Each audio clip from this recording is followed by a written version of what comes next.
Hello everyone, Gainer here from Property Made Simple, where we share property tips and strategies if you're looking to sell your place or you're planning to do some property upgrading and investment.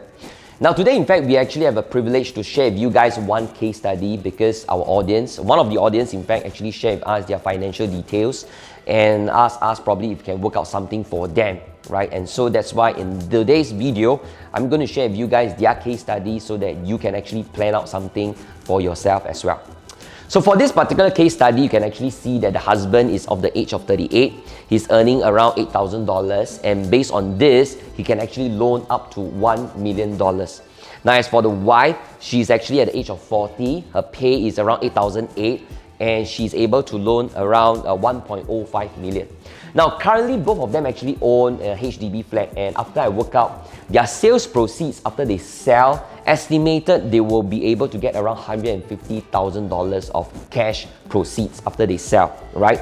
And both of them, their CPF funds will be around $160,000 for the husband, and the wife, she has CPF proceeds of around $170,000. Now based on this financial details, we actually work out two options. Now, one of the options is definitely for them to own one property. The other option is they can actually look into owning two properties, right?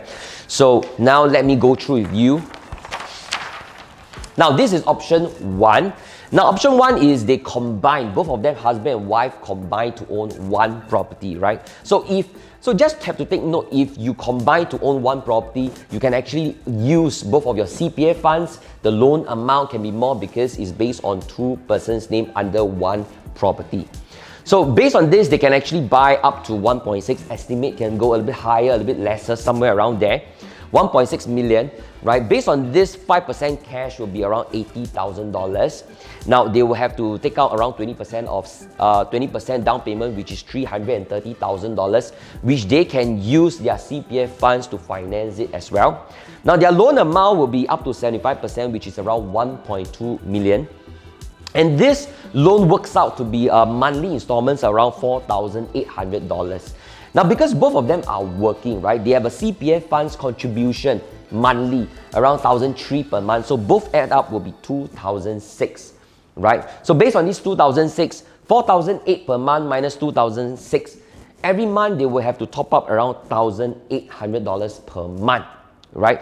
So of course, having said that, after we do this first option, right, if only you are comfortable every month paying around $1,800, forking out, topping up this $1,800, and if you're comfortable, then of course we can proceed with this option one, right? Which is if you are comfortable with this.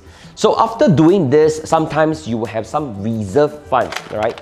We will look at this. This is called reserve funds. Now we have to check whether how much reserve funds after they sell their place have the cash proceeds and looking into buying one, and whether their reserve funds is able to do this top up of $1,800. Now, if there is, then of course this will be very good. Now, if there isn't, then we have to look whether are they comfortable with that top up per month.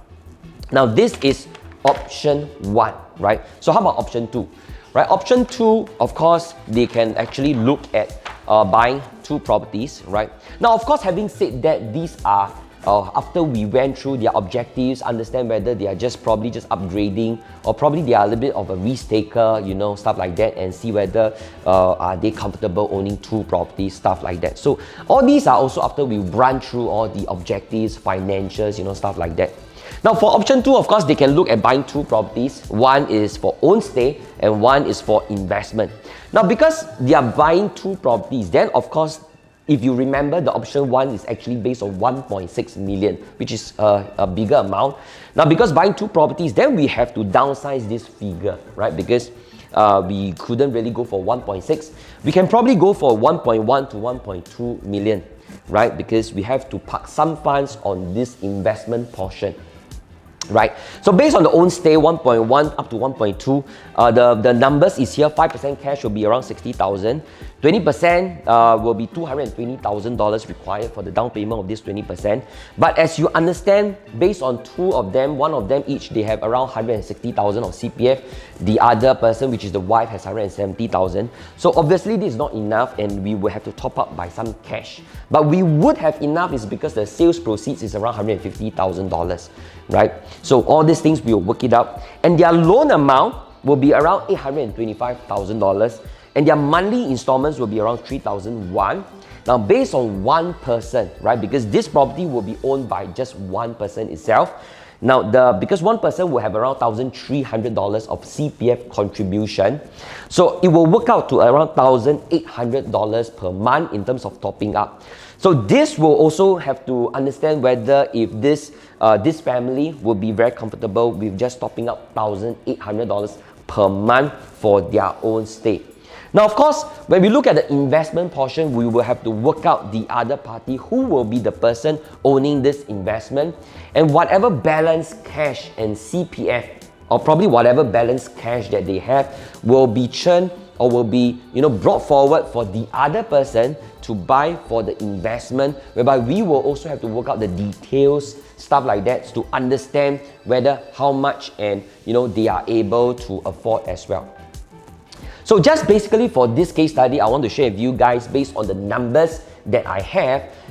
You can actually have two different options. The option one will definitely be, you can actually own one property by yourself, but this amount, 1.6, will be more. This is if you both combine to own one, selling your current HDB and owning one private, right? You can have a bigger quantum, right?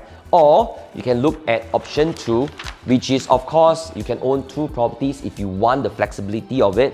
But however, the own stay, the quantum will be much lesser, because this part will be only owned by one person, whereby the other person will own for the investment. So hopefully you can benefit from this case study as well. And hope you enjoyed this. We'll be having more of this case study videos for you guys. So looking forward to you guys again. Hope you enjoyed this video and see you real soon. Bye.